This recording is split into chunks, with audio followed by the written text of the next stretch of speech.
Oh my goodness, ladies and gentlemen, boys and girls, college football fans, college football playoff fans across the nation and around the world. This is the pre-college football playoff championship game version of the Tim May Show. And of course, right there on the screen with me is my able-bodied co-pilot, a guy who's been keeping me under control. Sometimes I've had to keep him under control. Yes. Matt Wilhelm. Do you believe it? It's Ohio State versus Notre Dame for the national championship. We've been doing this for a couple of years now, but this is the zenith. Do you agree? We've reached the apogee, or is it? Yeah, the apogee of this rocket shot. What do you think, Matt Wilhelm? Ohio State playing Notre Dame for the national championship of 2024-2025. I think it's obviously the players and coaches need to be applauded immensely for not so much the turnaround, but the performances that they put out there against three very good football teams. Three football teams that folks around the country thought if the same Ohio State football team that played against that team up north played in any of these three games, they would have likely lost. But we have flipped the script. I think I talked to you last week. We've taken a governor, off of the sports car, and we are rolling. And I think that the table has been set, and the blue bloods of college football, two of the iconic college football programs meeting in the national championship, the first of the 12-team playoff, and the way that things all worked out, it will be epic. And I think that again, ratings are going to be absolutely insane because you have two not only national brands, you have two like global international entities competing for this national championship. Yeah, I'm not sure that, the college football playoff, there are some people weeping that the SEC, Southeastern Conference, fared so poorly in this tournament. It only had three teams, and Ohio State has eliminated two of them. So it's Ohio State with its swath going through the South, the Southeastern Conference, beating Tennessee in the opening game, and then beating, you know, newly newly endowed Southeastern Conference member Texas last Friday night in the Cotton Bowl. I mean, think about this, Matt. I'm flying home from Dallas on Sunday. I'm thinking Ohio State has beaten Tennessee, the third best team in the Southeastern Conference in the opener, has won the Rose Bowl, has won the Cotton Bowl, and hasn't won anything really yet. I mean, that's the new era we're in, right? Boy, It I is. remember the first time they ever played in the Cotton Bowl. I covered that game, 1986 season. They beat Texas A&M. Covered quite a few Rose Bowls, but man, they're back in the national championship game, and I, I'm not sure people will be satisfied unless they win this one. But it's been a hell of a ride already, right? It absolutely has, and I think that we've seen a transition, I'll say over the last decade with, you know, America's sport, has kind of transitioned from baseball into football, right? Yeah. The NFL is still a juggernaut, and in some cases, no one can compete with that. But I'll give you, I mean, what college football has done regard with the transfer portal with name, image, and likeness, which basically gives you 24/7, 365 action and news, very similar to the NFL football game. And then I would say this college football playoff, this tournament gives you a March Madness NFL playoff type of feel. And I think Joel Klatt said it best maybe on one of his most recent, podcasts or vlogs, whatever you want to call it. It was just like, it's like these traditions at these colleges blended with this tournament, blended with this winner go home mentality. The I think also first round home games, along with the tradition of the bowl games, the Rose, the Cotton, the Sugar, the Fiesta. That like it's like this perfect little brewing storm. And I think, as I said it's like it just sets up so perfect for Ohio State and Notre Dame.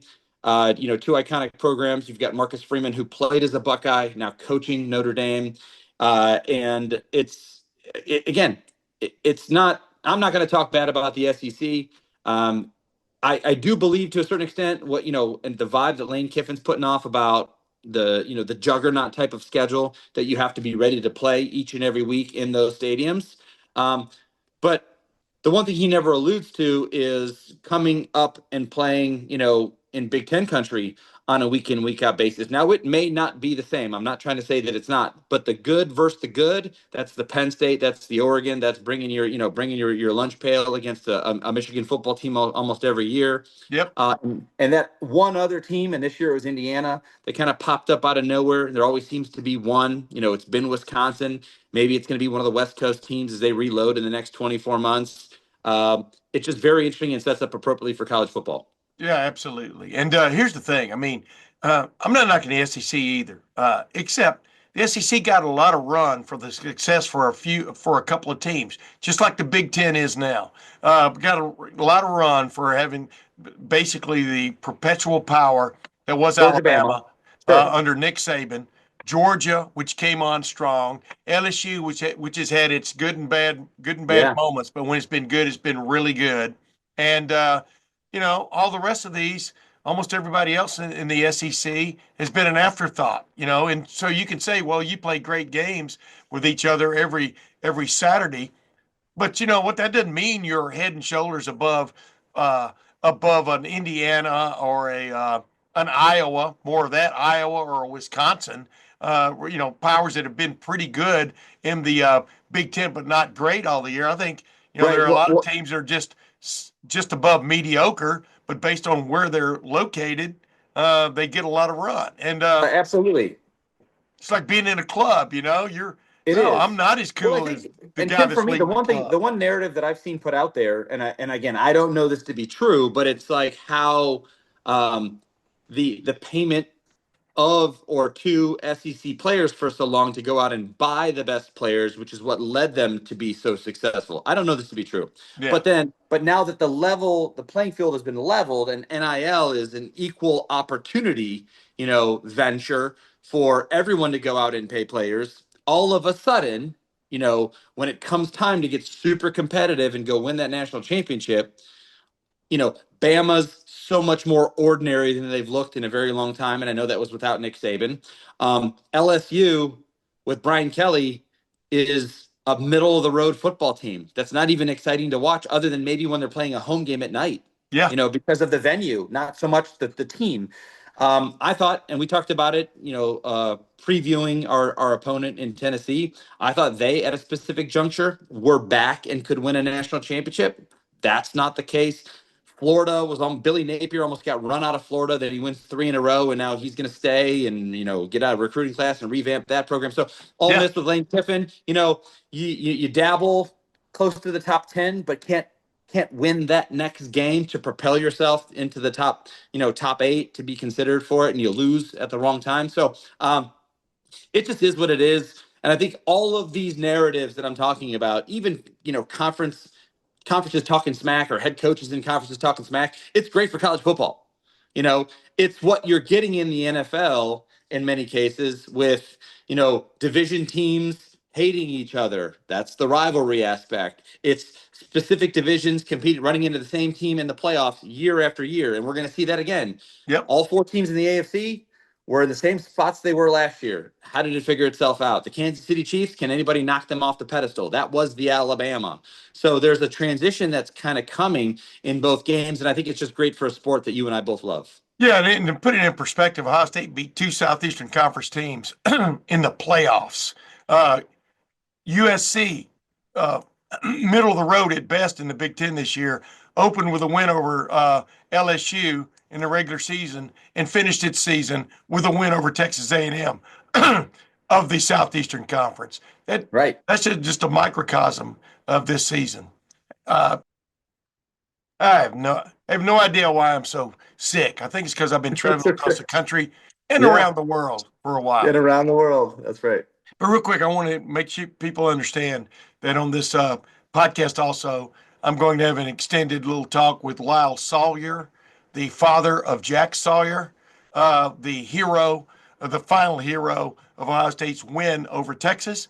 And I'm going to have an extended little interview with G. Scott Sr., just like we did a week ago, if you remember, Matt, a week and a half ago, because clearly that's good luck for the Buckeyes when G. Scott Sr. is on the Tim May show, and the father of G. Scott Jr., the tight end who's catching more and more passes every week, Yes. headed into this game with Notre Dame.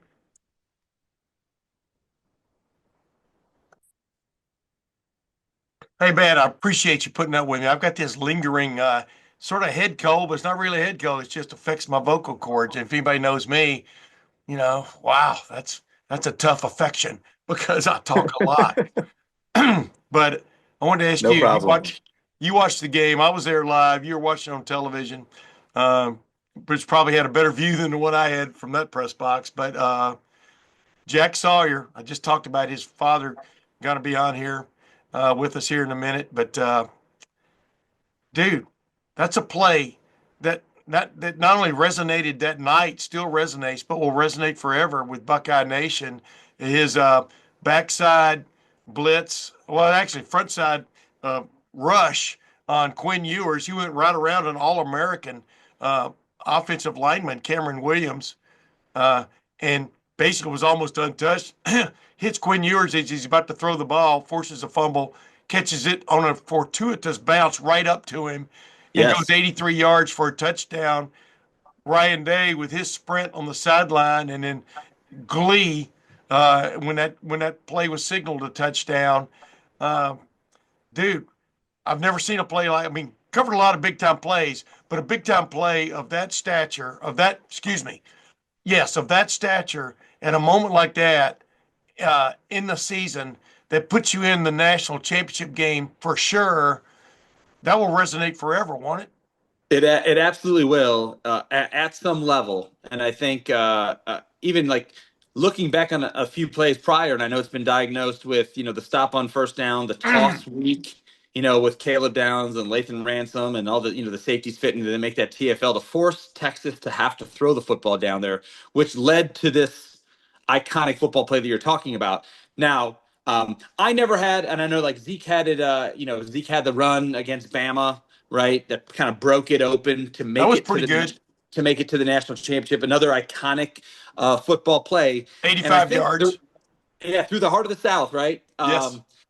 We have Michael Jenkins and Craig Krenzel have Holy Buckeye, and now here's what I'll say: Holy Buckeye and the 85 yards through the heart of the South were validated and are these iconic Ohio State football plays, period. But they are magnified immensely because that team then went and finished the deal. In 2002, on upset alert, we make the play and then we go win the Natty. Holy Buckeye is a great play in Ohio State football history. But then you also have to say, if we were to have lost at any point to Illinois or or Michigan or the national championship game, but they didn't really, and it kind of loses its luster. Yeah. Zeke's run against Bama was validated 10 days later against Oregon in their national championship in 2014. Historically, immensely rises on where it's at. Now, this is an amazing play, and I'm not taking anything away from this team, Jack Sawyer, but winning the national championship and Jack Sawyer making this play cements itself at a historical level that is 10x of where it would be or where it will be if they do not finish the deal on January 20th. Which is what we're leading up to. When Maurice Claret in the national championship game, Sean Taylor had just made That's this Sean great Taylor. interception and decided to run out of the end zone. It happened. Ben Hartsock thought he was about to catch the cementing touchdown in that game. And Sean Taylor flashes across and he's running down the sideline. Maurice Claret, he didn't go there just to tackle him. He went there to get the ball back, and he Yes, did. I mean, correct. are you kidding me? Um, and of course, in overtime, he scored the winning touchdown, but see Grant coming off the edge, a Yes, perfect call by yes, or Mark D'Antonio, and see Grant coming off the edge to thwart Miami's last gasp at staying in that game. Uh, it, what I'm getting to here is, what does it do for the team to have a play like that? I mean, forget about, we all know what it's going to do for Jack Sawyer, and it of was course. monumental. And let's face it, you guys had to win one game to win the national championship. This team has to Yes, win four. Uh, yes. Well, they've already So won 3, so they actually have Zeke, to win 1. yeah. Well, now they have to win one, but they had to win four. They have Sure. to win four to win it, meaning 4 rounds of the playoffs. You guys had to win one game. Zeke's team had to win 2 games, but it doesn't discount the fact that at the moment, that's one of the Zeke's runs one of the great plays in Ohio State history. How you rank those, is very interesting, right? And you put rejoinders on, but the bottom line is at the moment they occurred, holy smokes, or holy Correct. Buckeye, right? I mean, No, you're enjoy absolutely the you're moment, absolutely right. right? And again, you figure, Holy Buckeye last 4 minutes of a football game. Jack Sawyer last 7 minutes of a football game. That's what makes them iconic. And I think, the sack and strip and a fumble recovery at that juncture would have been enough to get our offense to go out there and maybe get a couple of first downs. Maybe you Yeah, don't score and you pin them deep, and then you just got to go the length of the field, score a touchdown to tie the game, to go to overtime, right? But what makes it that next level was, you talked about the bounce right up to him and him running it in and making what was kind of a little bit of a dogfight that was closer than I thought it really should have been, yeah, to our own fault, to Ohio State's own fault with some of the penalties and, some of their inability to take advantage of situations in a football game.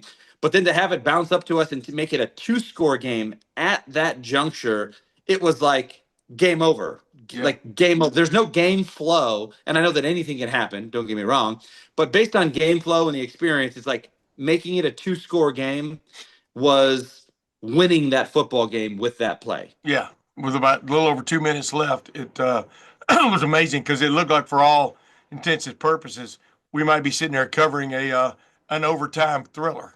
Instead, wow, Yes. trying to continuing to figure out what would be a great appropriate nickname for that Jack Sawyer play. I'm not even going to throw in there ones I've thought of so far, which I've eliminated. But maybe by this time next week, after maybe they've won the national championship again, 10 years later from their last previous, I will have an appropriate nickname Well, for and it. I think also, Tim, not to take anything away from you, but if we give this play enough time and let the internet cook, Let it mellow. after, yeah, let this cook and let those Buckeye fans, wheels turn, not just your own, and then win the Natty. Don't be surprised if there's some iconic name for this that will stick and be in Buckeye lore forever. Yeah. Hope I come up with it. I already came up with sidewinders for Caleb Downs Yeah. and Lathan Ransom. These two safeties just come off the rails and are heat-seeking missiles. And at second down play, when Caleb Downs almost made the tackle, the guy stiff-armed him Yeah. right into the face. But then his buddy Lathan Ransom follows up for that 7-yard loss, pushes him back to the 8-yard line. That was a huge play also. And then Jack Sawyer right up the middle on the play before his iconic rush strip and a scoop and score. The play before, he came right up the middle and might have tipped that pass that was headed for the corner of the end zone. So Jack Sawyer was not going to be denied, but this team, its uncanny ability to make goal line stands this year, uh, that's undeniable now. That It line, you is. give us an inch, we'll defend it. Um, has come true. I mean, you look at the Penn State game, you look at the first Oregon game, heck, you look at the second Oregon game. But I mean, right on down the line, these guys have had big time goal line stands. Now it's no longer a fluke, right? You're absolutely right, and I think what it does when you're so proficient, and I know it's hard to say like we're proficient at just one thing because Ohio State ranks either first or in the top 10 of almost every defensive category, so we're Correct. just really really good. But you know what this does is, for a potential opponent, when you're so good down in, say, the red zone, and then also inside with goal to go situations, not necessarily just on the 1 yard line, is a the players defensively for the Buckeyes understand the urgency of keeping them out of the end zone. Okay, that's a culture thing that Coach Knowles has instilled in these guys, and that's something that's burning deep for these players. Secondly, I would not imagine, and again, I haven't diagnosed it to like rattle off exactly what we run, but we're either going to run one thing or another thing down there. So we're very and or. So it's not like we're running 7 defenses for someone to have to study. We're just really good at 2 things with great players playing hard, keeping the points off the board, as I mentioned. But what it does, it forces a football team to have to go, well, shit, we can't bludgeon these guys off the ball and turn around and hand it off. So now you have to start getting exotic, and getting out of your rhythm. And then you have an offensive coordinator that has to start getting tricky down there, right? Because it's like, okay, well, what matchup do I like? I don't like anybody on Burke. I don't like anyone on Igbinosin. I don't like anyone on Ransom. I don't like anyone on Downs in one-on-one situation. Okay, so then what do? We can't turn around and hand it off and just run a core offensive play. Is it some play action, hide the tight end, waggle a boot across the field on a naked?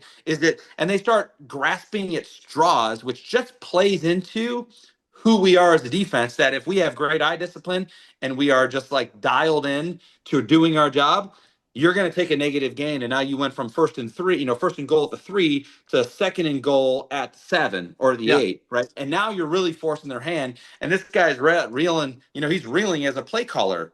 And the players get a touch of, well, shit, what can we do? You know? And so that confidence to go down there and score a touchdown has already been minimized because the team that you're playing is so damn good. You're, again, grasping, you're attempting to chess piece down there, but these guys are so disciplined and so fast and so elite that it's going to be very difficult to score. And that is such a huge benefit to the Buckeyes. Yeah, and it's amazing. It's like almost like they flip into their 2-point conversion playbook, Yes. And, wow, guess wrong. Well, the overtime playbook, and I mean, again, some of those games when coaches got to call plays from the 3 and keep digging deep. You think that's what you're forcing them to do, but they've only got 3 before they're going to have a choice to either go for it or kick a field goal and get points. Well, hey, let's get quickly to my conversation. And this was done on the field about an hour after the game was over, still at Jerry World, AT&T Stadium, but with Lyle Sawyer, father of Jack Sawyer. I've been wanting to have him on my podcast, my show here all year, and we just hadn't hooked up. He's one of the nicest guys. He and his wife and family, nicest people you're ever going to meet. That's, I don't think anybody's surprised once they meet Jack Sawyer, one of the greatest guys you're ever going to meet. Forget about being a football player. And, but just from a parent's perspective, what it was like to see your son deliver such an iconic play at such a critical moment for the Ohio State Buckeyes. Jack should have had his moment. You know what I'm talking about. November 30th, one of the greatest plays I've ever seen. Yep. At the goal line, the interception. Then all of a sudden tonight, I mean, it's one of the great plays I've ever seen in Ohio State football history. What does it mean to you guys as his family, as his backers? You're still on redemption, right?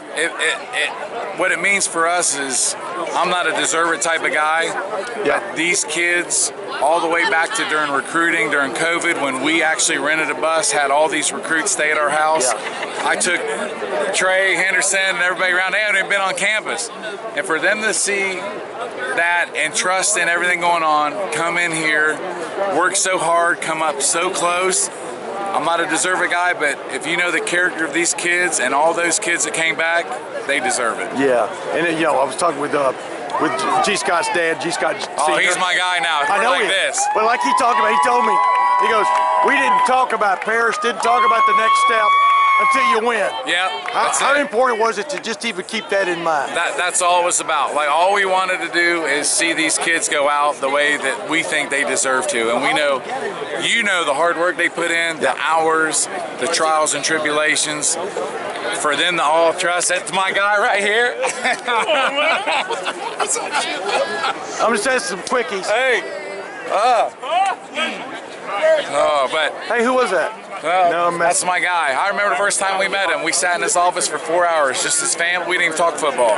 Because he had his family waiting on us. We showed up, didn't know what to expect. Jack was probably a freshman, and maybe it's the beginning of his sophomore year, and getting to know him, the type of guy he is, his family and everything, and we never even talked football. Yeah. And then Jack committed without our consent, little punt. No, I'm joking. Yeah.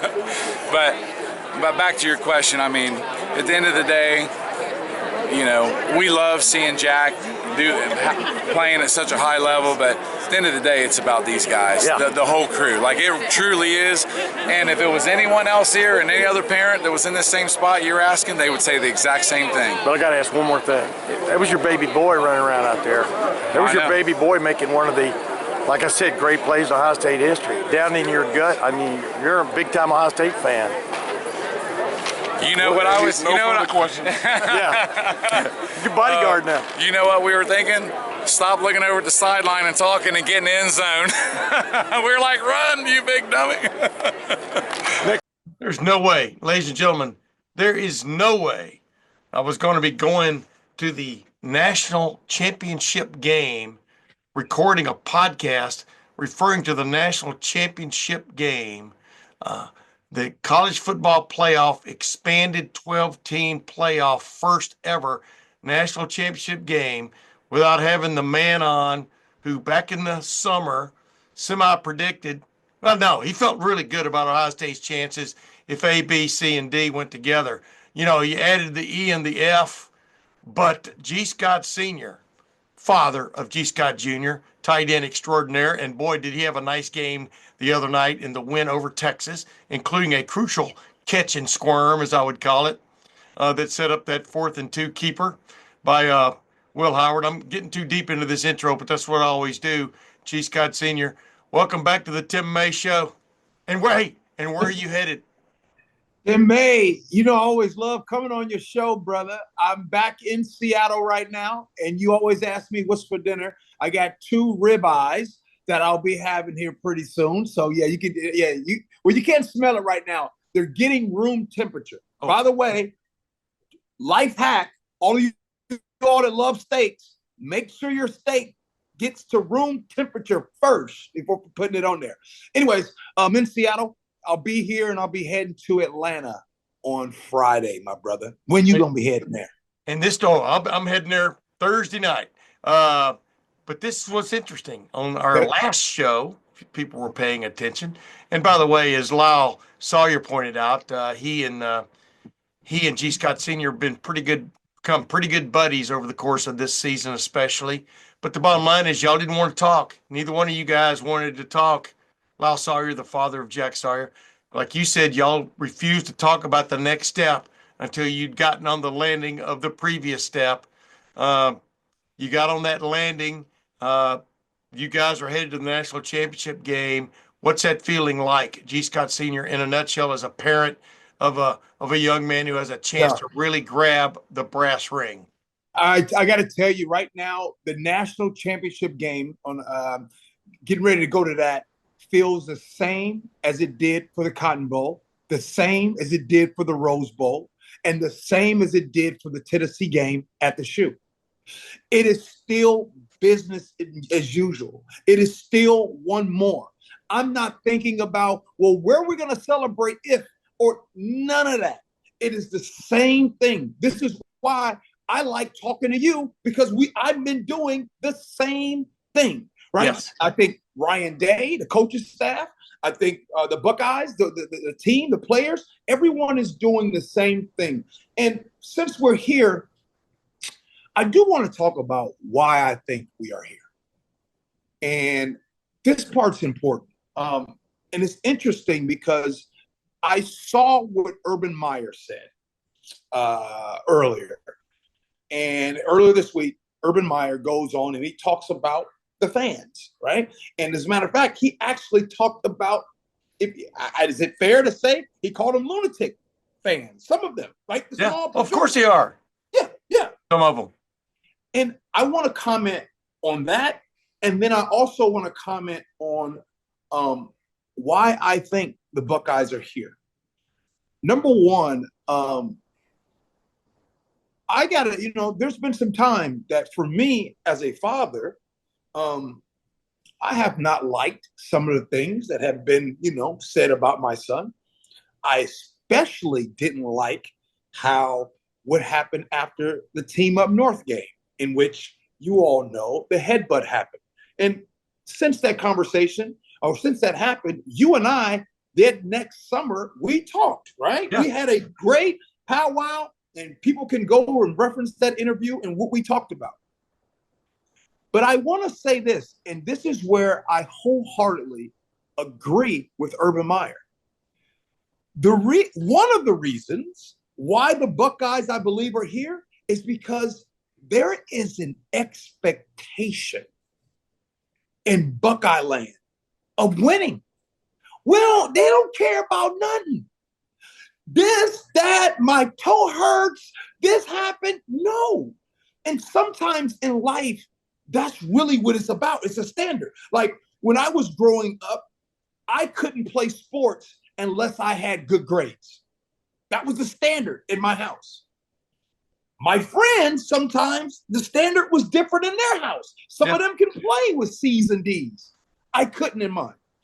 So while I just want to say, or I'm glad Urban Meyer said it, and I got to say it too.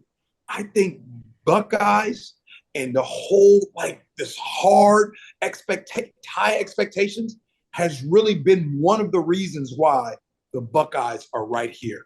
I mean, fighting through adversity and all.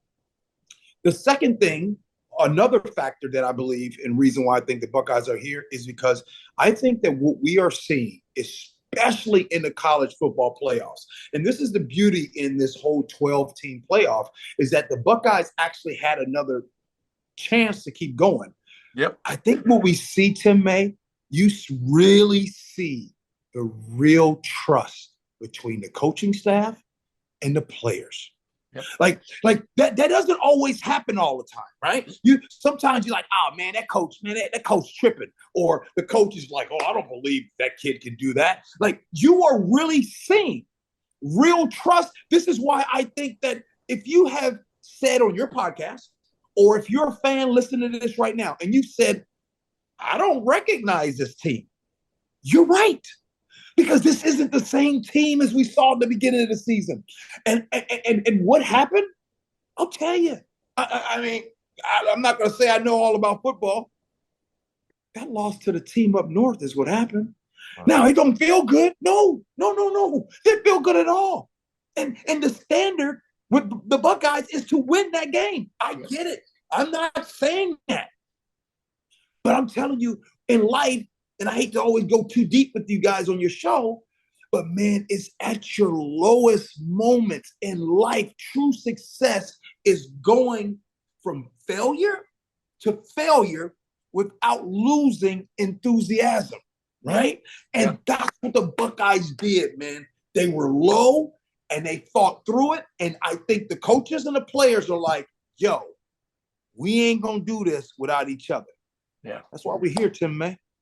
Hey, you're talking to a man who covered the Buster Douglas, Mike Tyson fight in Tokyo in 1990.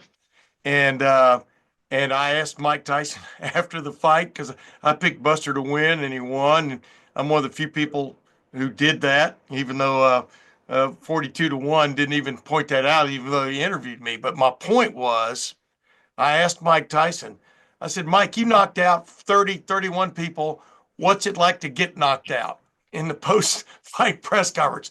Why I asked that, I have no idea, except he said, listen, my friend, and I'm paraphrasing to a certain extent, you learn more about a man when he faces adversity, when he's down, than you do when he's champion. He goes, I will be back. And that came out of Mike Tyson's mouth. As we all know, Mike Tyson is a much deeper human being than most people give him credit for. And that you're exactly right. He had some more trials and tribulations after that, trials especially. But bottom line is he did come back. That's what it is with this team. Like anybody will tell you, if you don't have the downtime at some point, I don't think you appreciate the uptime. And I think this team appreciates what the run it's gotten on G. Scott Sr. I think the parents appreciate it even more, seeing their young men get their you-know-what together as a team, becoming the team that they showed so much promise for, and so much talent, so much depth of talent to not be denied. Well, sometimes you are denied. But boy, that third knock is a charm, right? And they got up from the Oregon game. They got up from the Michigan game. And here they are knocking on the door of a national championship. And you ought to, as a parent, parents of these players ought to already be feeling an immense feeling of pride. Now, pride comes before the fall, I know that, but just the pride to watch these young men get their, you know what, together and achieve something in a joint fashion. Am I wrong about that? No, you're not wrong at all. And you know, there's a synergy, right? And I really wanted to bring this point The up word. because and the fact that Urban Meyer brought it up, he actually stole my thunder because this is what I wanted to talk to you about, right? I wanted to talk about because of that expectation. Crazy thing is my boss is born and raised in Columbus. My boss here in Seattle is born and raised here in Columbus, right? Yeah. His family's still there. Brian Buckley, right? But, Yeah. but the crazy part is that, like, I know you know a lot of times. Well, you can't say that to those young men playing hard, and you can't say that to the coaches, and you can't all of those foul, crazy, mad things that get said to them. Guess what? It makes you better. Yeah. Like is it hard? Yes. I want to tell everybody. And if there is a recruit, if there is a family, if there's somebody watching here, when you see the phrase, the term, the motto developed here, it's not a joke. Yeah. It's not a joke. Playing here as a Buckeye is like the damn Navy SEALs. No disrespect to Navy SEALs, because I thank you for what you all do. Yeah. But not everybody can do this. Right. Amen. It's hard, man. Amen. And the funny thing is, the Texas game was almost a microcosm because they had the lead, then they gave up the lead. And then they have the lead, and then they give up the lead. And then they have a goal line stand, and Jack Sawyer, after 3 plays previous, which were huge, or else you don't have a goal line stand, right? Jack Sawyer delivers the play of the day, the play of the year, in my opinion. Now, were they going to win that game? Who knows without that, right? They still would have had a chance. But as you're riding with Lyle Sawyer and his wife, and I think their daughter, back to the hotel in Dallas. Yeah. Y'all were at the Anatole. Back to the hotel.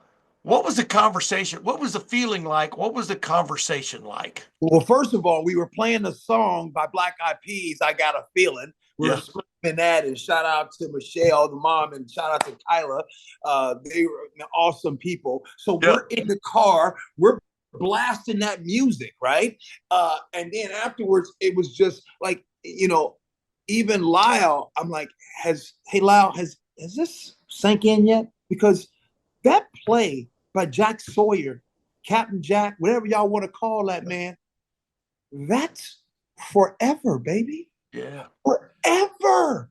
That play will be talked about in 100 years. Yeah. What's that like? And my man Lyle said, oh, man, it hasn't really sat in yet. He says one of the things that he loves is the brotherhood, the love that these boys have for each other. And I tell you what, the Sawyer family, amazing family, man. I'm just amazing.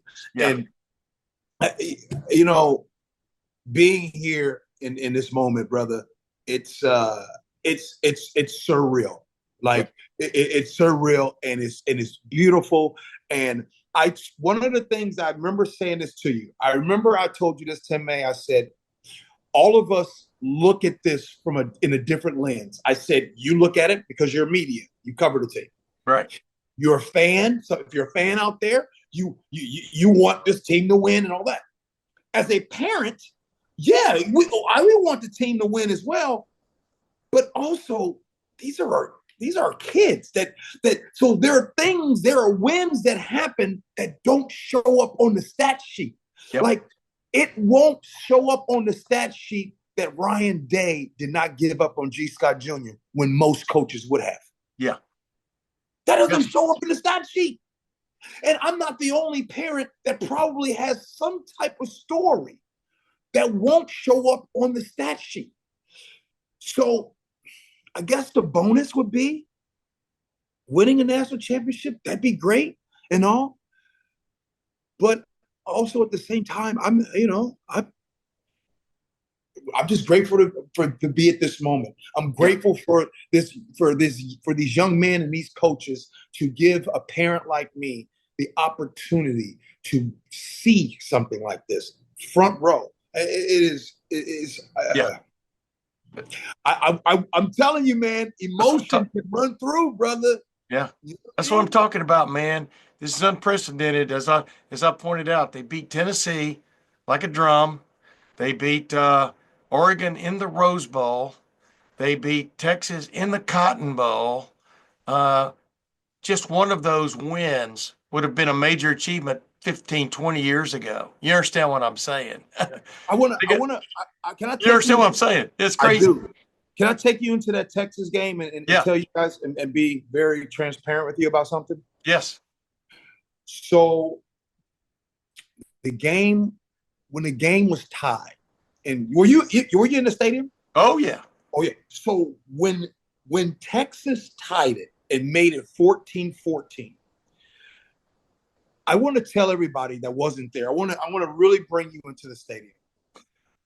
The explosion from the Texas fans was louder than I had ever heard all season long. It was even more of an explosion than Oregon.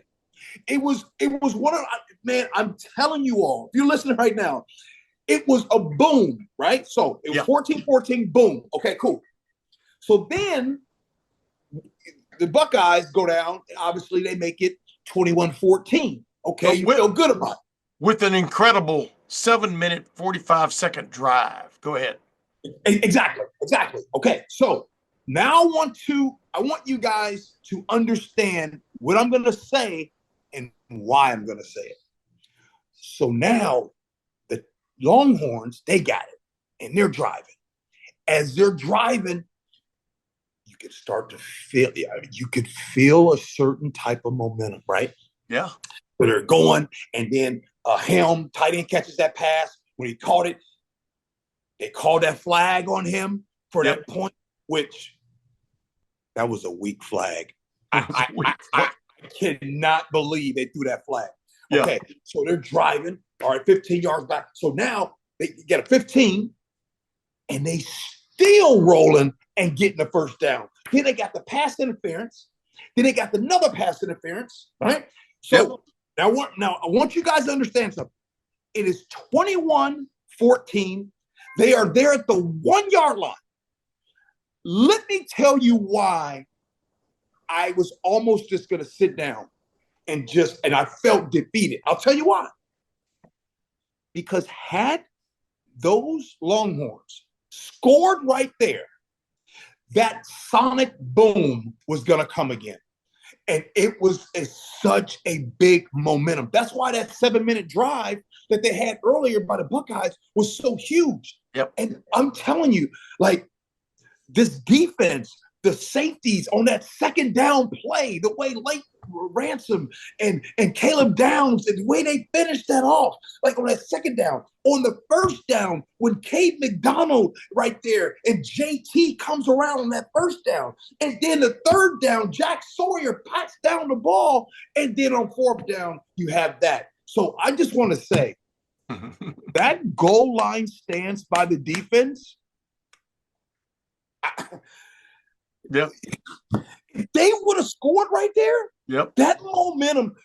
Did you hear that, Tim May? Yes. Hear that boom? It was 70-30. Texas. Yes. It was 70-30. It was a home field game for them. So I was so grateful they didn't score there, because overtime it would have been rough. Yeah. Hey, man, I didn't. You're pulling out a lot of emotion out of me, Tim. I know, G. I mean, that's why you care. That's why, if you're a true football, I watch football. My wife watches football because she just likes the game. If you're a true fan, if you didn't, I mean, I've been a sports writer I'm 70, so I've been a sports writer for 51 years of my life. And that was my home state. Well, one of my two home states before I moved to Ohio. I think Ohio, since I've lived up here for almost 50 years, is really my home state. But the bottom line is, no matter what game I'm watching, when somebody does something remarkable, I get one of those zings up the back, up my spine, man.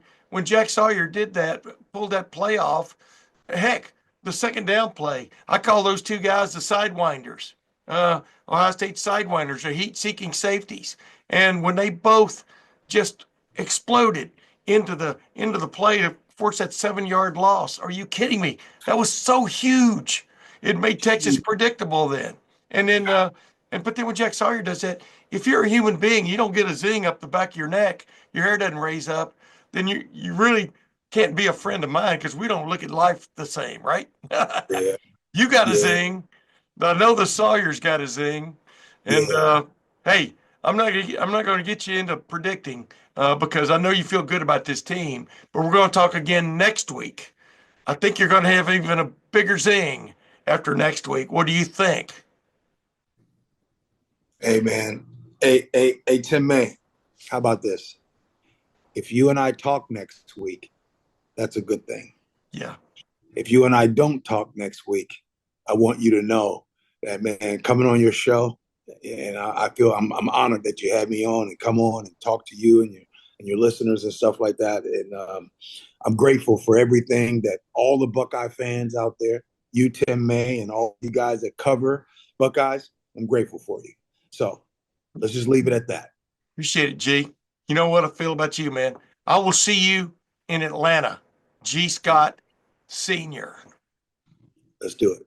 Oh my goodness. Oh my goodness. I'm always pleased to welcome in this young man to the Tim May Show. He's only been on a couple of times, but Bobby Carpenter of fame and fortune, Sirius XM, 97.1 The Fan, former Buckeye, former NFL player, first round draft pick, right on down the line. What did I leave out, Bobby? I think that's probably it, Tim. I mean, my accomplishments have begun to dissipate as I've gotten older. Yeah, me too, man. I can't even remember what I did yesterday. I did give you a ride at one point over the weekend. I do remember that, and it was quite a ride, if you remember correctly, right?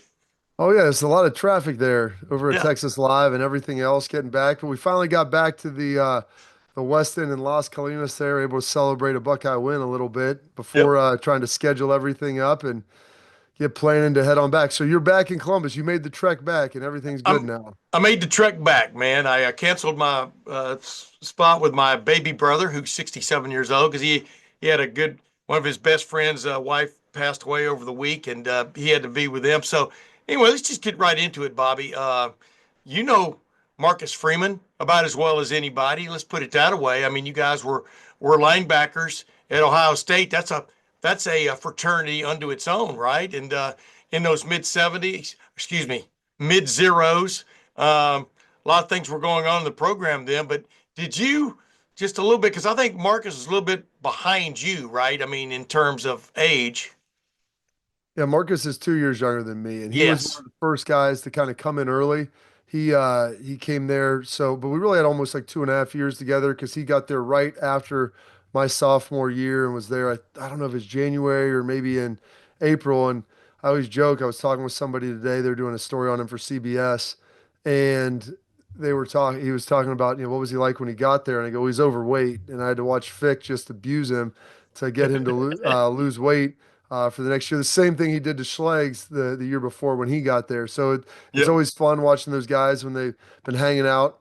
Same thing I told Will Howard in the transfer portal. I go, man, there's a lot of food in the transfer portal there, endless buffets and not a lot of cardio. So once you get back with your team, you get going again. But yeah, he got in here. He was a heck of an athlete, really good player. Once he got his weight down, he was ready to rock and did a pretty darn good job while he was playing at Ohio State.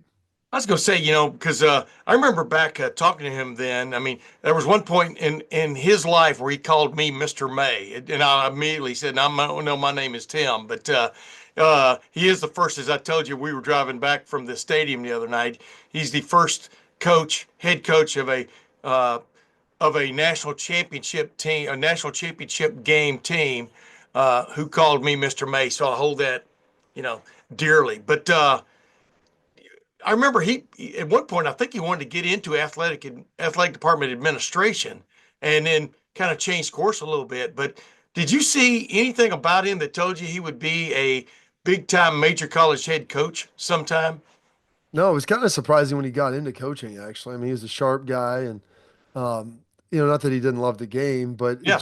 it didn't seem like that was something that would, that he would be interested in. Then when he got done playing, his career was short. He had the heart issue, I believe. And then he did. He interned with Gene in the athletic department for, Right. I don't know, a number of months and didn't really like that. Contacted Tress, wanted to come back, G8 on the sideline. I think on that, I want to say maybe on that 2010 squad, 2009, 2010. I think you're right in that area. Yeah.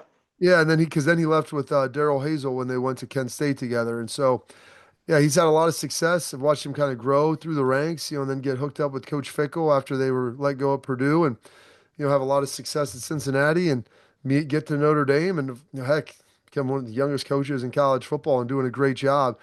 And so a lot of people are hammering him, some of those rough losses, but when you're a first time head coach, it's tough. There's a lot of things you got to worry about, and I'm glad they've stuck with him, and you've watched how he's kind of grown this year. I was going to say, Bobby, what has impressed you most? Obviously, about the way you obviously is the old "born on third base" quote from Jim Harbaugh, way back when about Ryan Day getting the head coaching job at Ohio State. Marcus Freeman got the head coaching job at Notre Dame, having never been a head coach.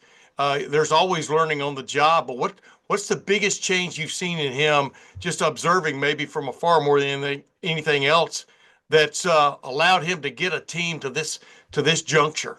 Well, I think he's a very authentic person. And there's a lot of Jim Tressel in how he coaches. And, but he has a little more energy on the sidelines, and that's where Tress would tell you, like, hey, there's a way to do things, but you have to do it authentically who you are as well. Yeah, Like it's got to represent your personality. If not, nobody's going to buy into anything. And so you watch how much he cares about his players. You listen to him talk, he's deflecting all of the praise and adulation and all those things. And it's about the players. And it's something that kind of Tress always did. Marcus, he looks as sharp as can be on the sideline. Reminds me of Tress. He's got his I call it the uniform, his coaching uniform that he comes out there on Saturday afternoon and evenings in. But he connects really well with his players. He's detail oriented, and he realizes like there's a pathway for them to win games. And you know what? Maybe it's not scoring 45 points, in an era of offense, offense, offense. Maybe we do it a little bit differently. And they're a disciplined team. They don't beat themselves. You have to go beat them. And so a lot of that I've kind of seen that carryover is kind of a lot how we played with Coach Tress. yeah. It's funny. Coach Tress had the sweater vest. It's almost like Marcus has the Batman outfit. You know what I Yeah. mean? I mean, form fitting, et cetera, and stuff. But he does exude a certain image out there. I want to take you back, way back at the beginning of this year, though, when they got upset by Northern Illinois.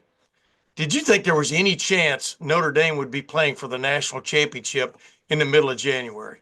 Well, I didn't think they'd play for the national championship, but I thought they'd make the playoff because I'm like, they're going to have to make the playoff or people are going to be really upset and Marcus is going to Yes. be feeling a lot of heat. And, they were able to come out of that and they played Miami, Ohio. I don't know if it was the next week or 2 weeks later.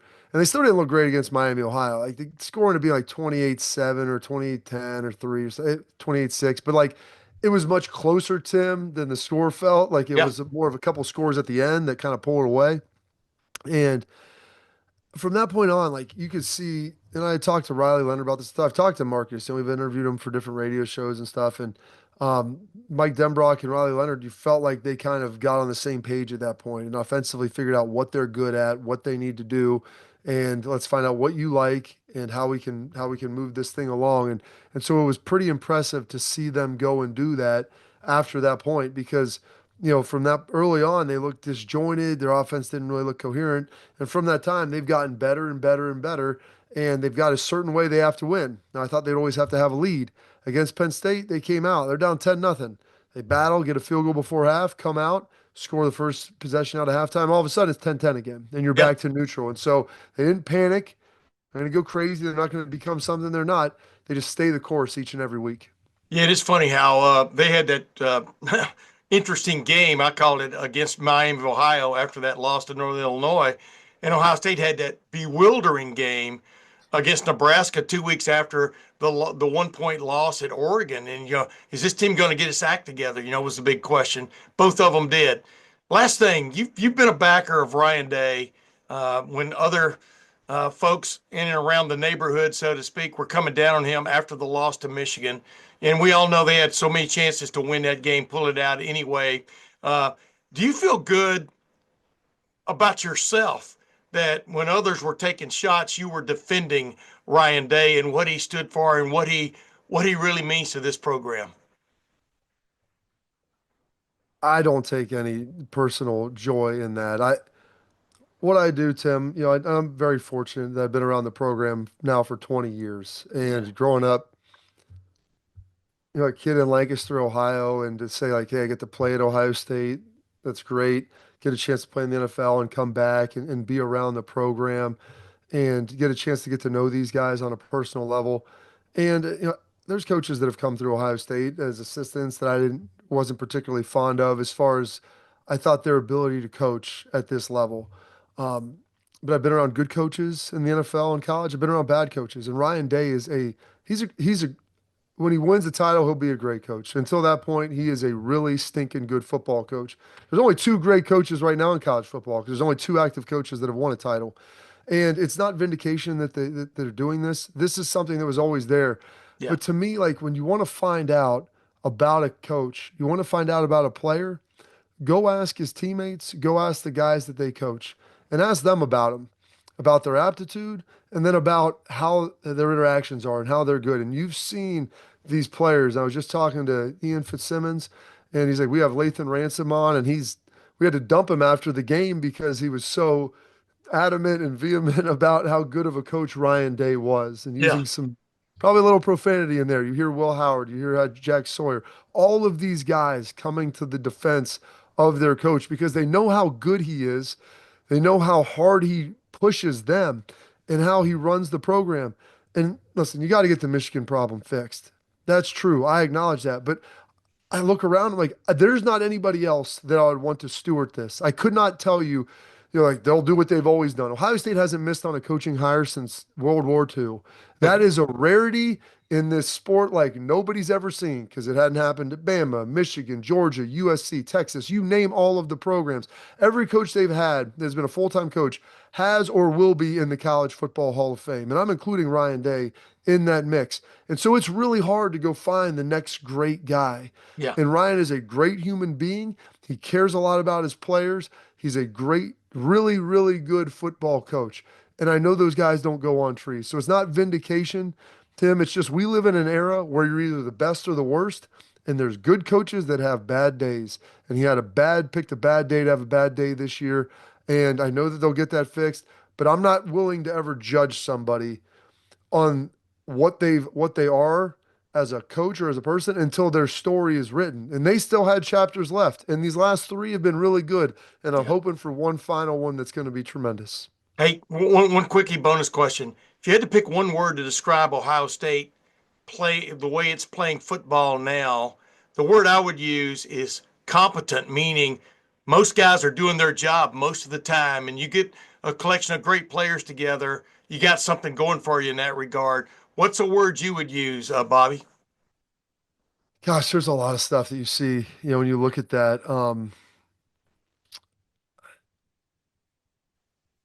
But you know what I'm Yeah, talking about. I mean, I would, yeah, everybody, the execution, I think you yeah, could say, but I would probably go more, um, they're playing football to me when you're playing it at your best. Like you have to have a clear head about you, but when you're playing with immense emotion, and yeah. this team they're an emotionally intense team right now, and that comes down to their focus, their preparation, and then you can see it on the field when you watch them warm up and you watch them come play. Like those guys have a singular purpose when they take the field, and they know exactly what it is.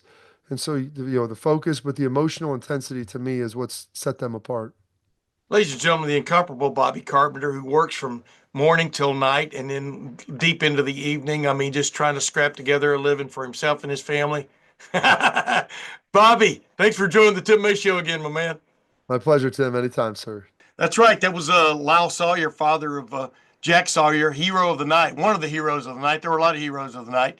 And then followed, just like we did in our last show, Matt Wilhelm, by G. Scott Sr., who has a way of putting things in perspective and in an enlightening way and lightning. I mean Lightning. I mean, he's interesting fellow to talk to. Great public speaker. He's a radio show host out in Seattle, and I love having G. Scott Sr. on my shows. Anybody who watches this show on a regular basis understands by now.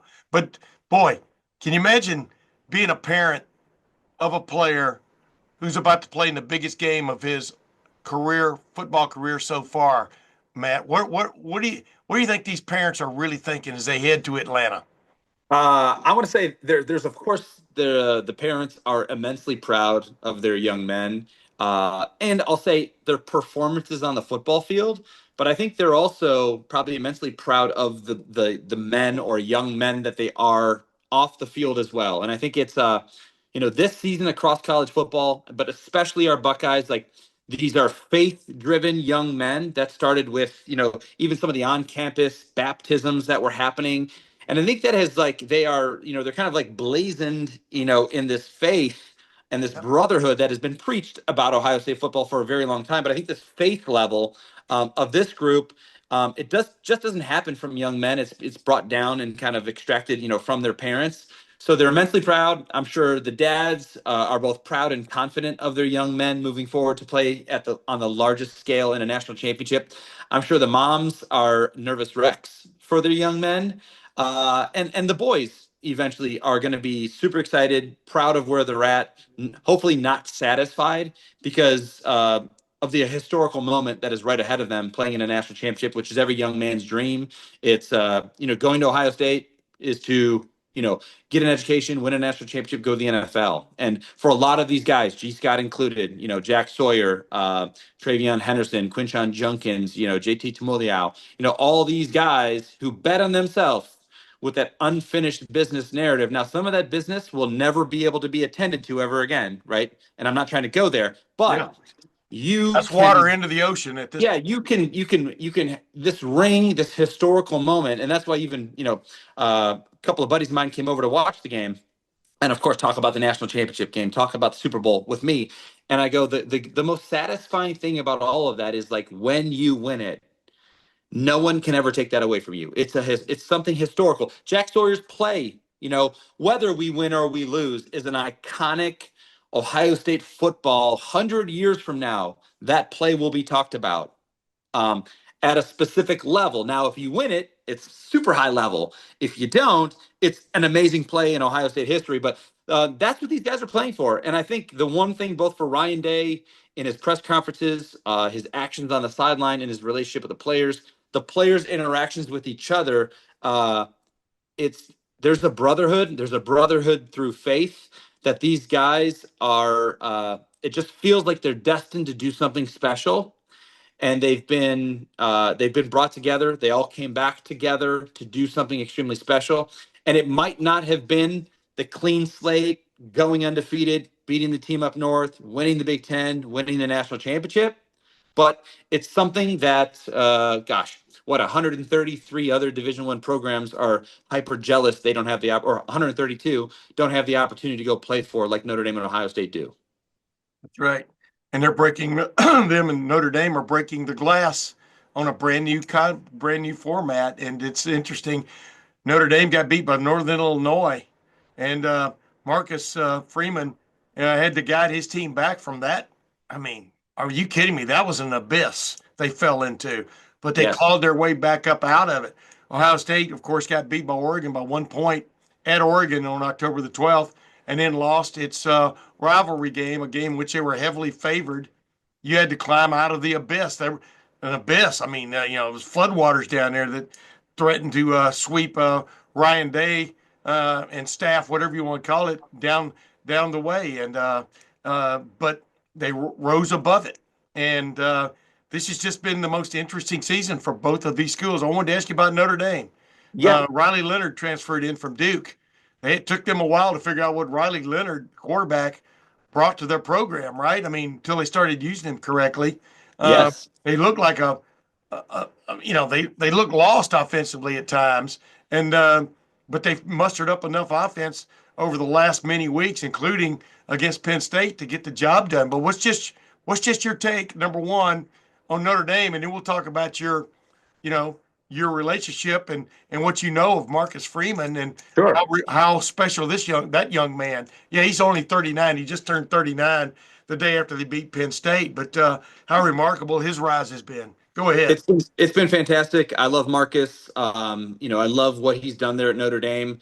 I think the one other thing you have to think about is, Brian Kelly's statement about this program at Notre Dame is never going to be able to compete with an SEC football team, which is what led him to leave there to go join an SEC football team. And here, Marcus has gotten a game better. I think 9-4 year one, 10-3 year two, and now playing in the national championship at Notre Dame.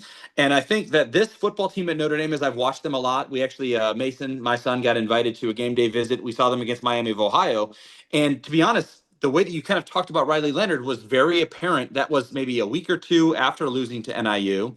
Another MAC football team, and Miami played them tough for probably a quarter and a half, or almost a half. Yep. But it took Riley Leonard making plays with his legs to really spark that offense and open things up. And then, of course, I think the game, finished, like a blowout. But that said, this team, I think, mimics the toughness and of their head football coach, because they're not the sexiest team on offense, right? And I think that Riley Leonard included, it's not always perfect.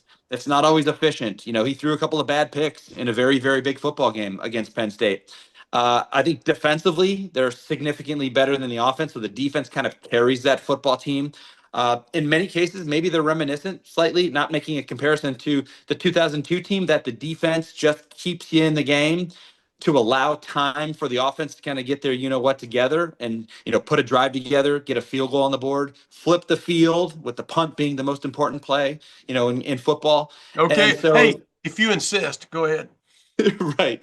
So I think but there's a bunch of leaders. I think they're very resilient. I think they're very disciplined. I think, as we saw in the Penn State football game, there's not any quit in this football team. With a highly talented Penn State football team that kind of like answered back and took the lead, after going down to a Notre Dame football team. Yep. Notre Dame just fought. You would think, oh, there's no way Notre Dame can just go down the field and score. And what do? Just they went down the field and score. That being said, I think Sonny Styles and our linebackers in specific matchups are now. I mean, we're going to see mesh and mesh rail and wheel routes out of the backfield until the cows come home, because of what Texas did, both in zone and in man. So that's something that we're going to have to address in the next 7 days ahead of our matchup with Notre Dame. But I'm super proud of Marcus. I think the one thing that I can say, though, offensively, we are going to by far and away have an immense advantage as a defense against their offense. Even more so, Anthony Knapp, went down early with an injury. Their starting left tackle actually started at guard a little earlier in the season. Freshman All-American. Yeah, he's going to be out. And at one point, I think they had 2 and/or 3 backup offensive linemen in the game.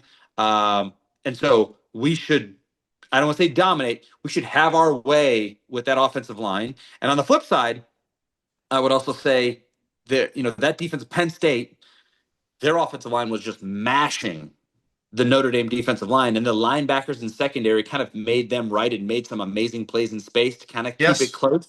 But our ability to turn around and hand the football off to 2 amazing backs in Quinshon Junkins and Travion Henderson, and control the game flow and wear this team out, along with taking shots with highly talented wide receivers like we do, and a highly efficient quarterback in Will Howard, leads me to believe that it's going to be a Buckeye victory. And if we play like we can, and that's not to be, and just to put a button on it, but I almost love the way the Texas game went down, because Tennessee, we blow out an SEC football team, at the Horseshoe in 25-degree weather. And then the way that we just blow out Oregon in the Rose Bowl in the beautiful sunshine of California, and blow out the number 1 team in the country that has not been, that had not lost the whole season. I like that there was some adversity in this football game. And I like that there was some adversity in this football game to allow us to be prepared for adversity, and that's anxiety and stress and playmaking and our playmakers and experience really show itself. which will be needed in a national championship game as well. Yeah. I mean, there were 3 impressive moments in this game, in that game win over Texas. 2 of them were lightning strikes. The screen. Texas had tied the score. And boom, what was 20 seconds left in the first half or whatever it was. And little flip screen out to the right side. Tigger Shabola and Carson Hinsman, among others, out in front of Travion Henderson. All he ever needs is a crease. And did he get a crease and go 75 yards for a lead-taking touchdown just before the half? That was stunning. Not just if you were watching it, but for Texas. And then in the it would have been the early fourth quarter, right? Beginning, I think late third quarter, Ohio State goes on a 7-minute, 45-second drive and gains its 3rd touchdown.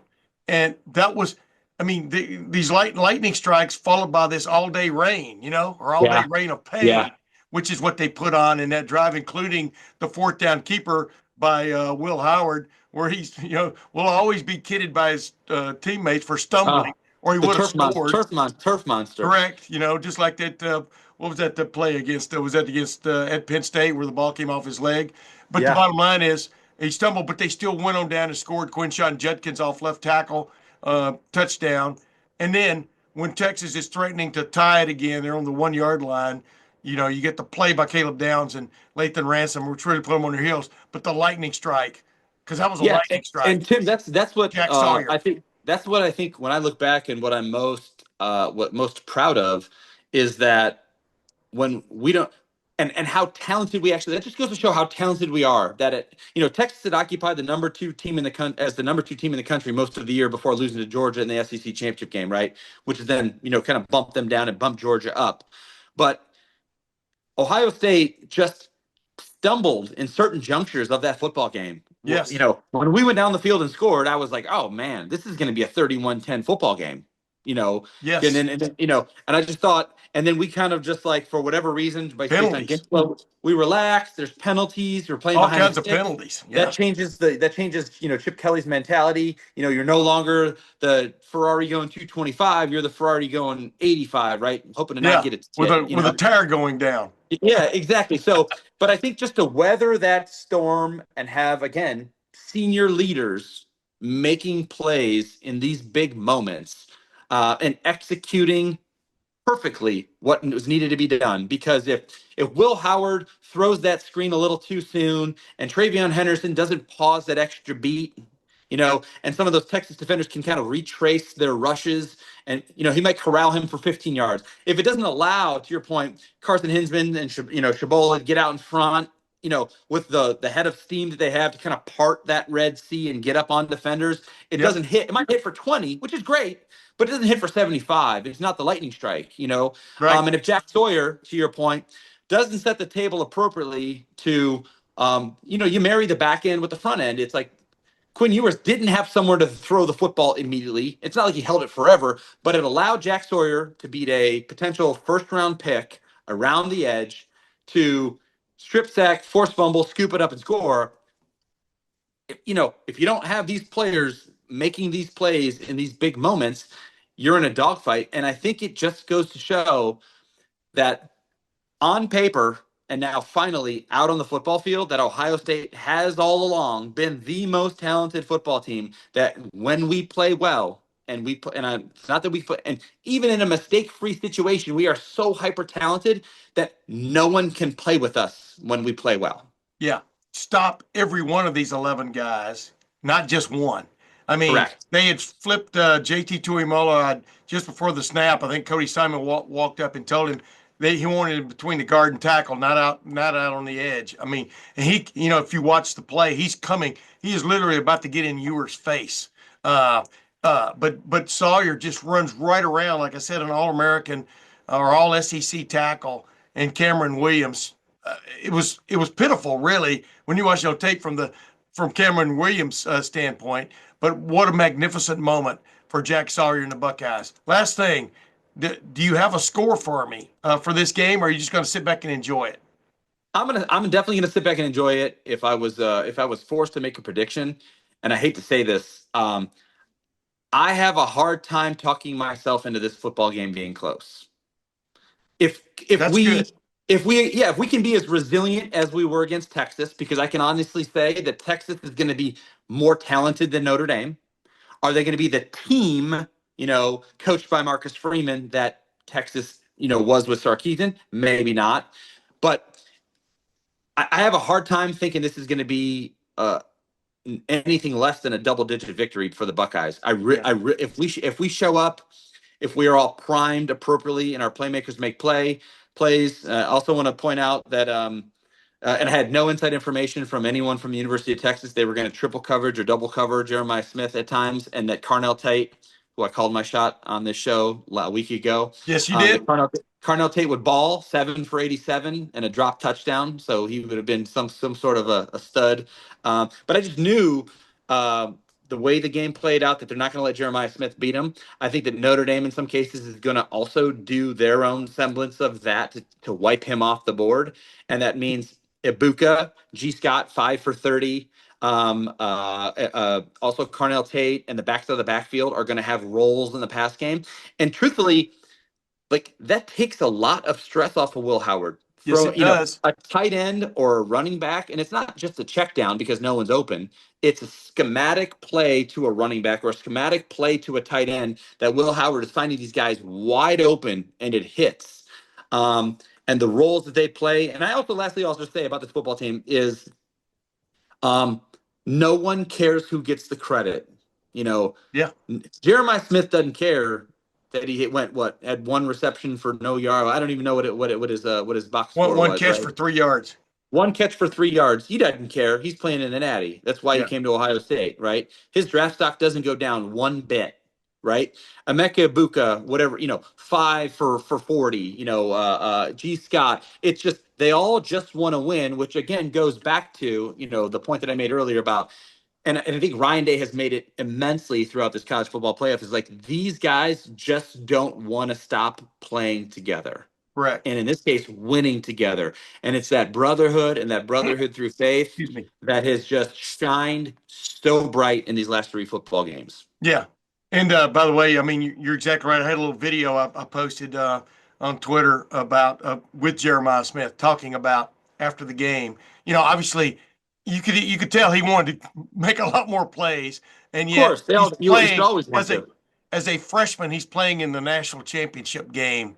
It's crazy. Caleb Downs playing in the national championship game in his home state. Are you kidding me? Right down the line. But keep this in mind, ladies and gentlemen. College football regular football is just a wacky sport, because you just think about Notre Dame and Penn State and Greathouse, their wide receiver. It's a good ball player, but that big touchdown he caught, the Penn State cornerback, which was up on him, fell down, went into backpedal and fell down and left him wide open in one of the more critical moments of that game. And he gets this, Riley Leonard hits him wide open, and he puts one little move on and scores a touchdown. You never know when lightning's going to hit in these kind of games for either team. But I agree with Matt Wilhelm's assessment of how this game should go. We'll see if it does go. And speaking for Matt Wilhelm, the next time we speak, we will be speaking the afterglow of what I do believe is going to be the next Ohio State national championship.